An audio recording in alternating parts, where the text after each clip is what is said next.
যখন তুমি নিজের রক্তের মানুষের দ্বারা কষ্ট পাবে, তখন তুমি একবার নবী ইউসুফ আলাইহিস সালামের কথা মনে করো। তিনি কিভাবে নিজের ভাইয়ের দ্বারা প্রতারিত হয়েছিল। যখন তোমার বাবা মা না বুঝে তোমার বিরুদ্ধাচরণ করে, তখন নবী ইব্রাহিম আলাইহিস সালামের কথা মনে করো। তার বাবা তাকে আগুনে নিক্ষেপ করায় ভূমিকা রেখেছিল। যখন তুমি সমস্যা থেকে পরিত্রাণের জন্য কোনো পথ পাবে না, তখন ইউনূস আলাইহিস সালামের কথা ভেবো। তিনি কতটা সময় তিমি মাছের পেটে আটকা পড়েছিল। যখন তোমার নামে কেউ মিথ্যা অপবাদ ছড়িয়ে দেবে, তখন মা আয়েশা রাদিয়াল্লাহু আনহার কথা মনে করো। তার নামে পুরো শহর জুড়ে কুৎসা রচনা করা হয়েছিল। যখন তুমি অসুস্থ ব্যথার যন্ত্রণায় কাঁপতে থাকো, তখন নবী আইয়ুব আলাইহিস সালামের কথা ভেবো। তিনি ভয়ঙ্কর এক ভাইরাসজনিত রোগে আক্রান্ত হয়ে তোমার থেকে বেশি কষ্ট পেয়েছিল। যখন তুমি দিনের কোনো বিধান নীতিতে যুক্তি খুঁজে পাও না, তখন নবী নূহ আলাইহিস সালামের কথা ভেবো।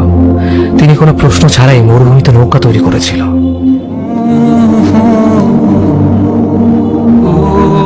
যখন তুমি আত্মীয়স্বজন, পরিবার, বন্ধু বান্ধবের কাছে হাসির পাত্রে পরিণত হও, তখন তুমি শেষ নবী হযরত মুহাম্মদ সাল্লাল্লাহু আলাইহি ওয়াসাল্লামের কথা ভেবো।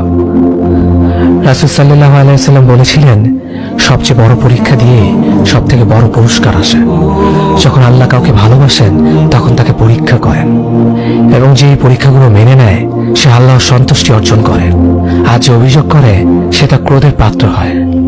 হে আল্লাহ, তোমার কথা মনে করার, তোমার প্রতি কৃতজ্ঞ হওয়ার এবং তোমার ইবাদত করার তৌফিক আমাদের দান করো। আমিন। যেভাবে তুমি সন্তুষ্ট হও, সেভাবেই আমাদের পরিচালিত করো।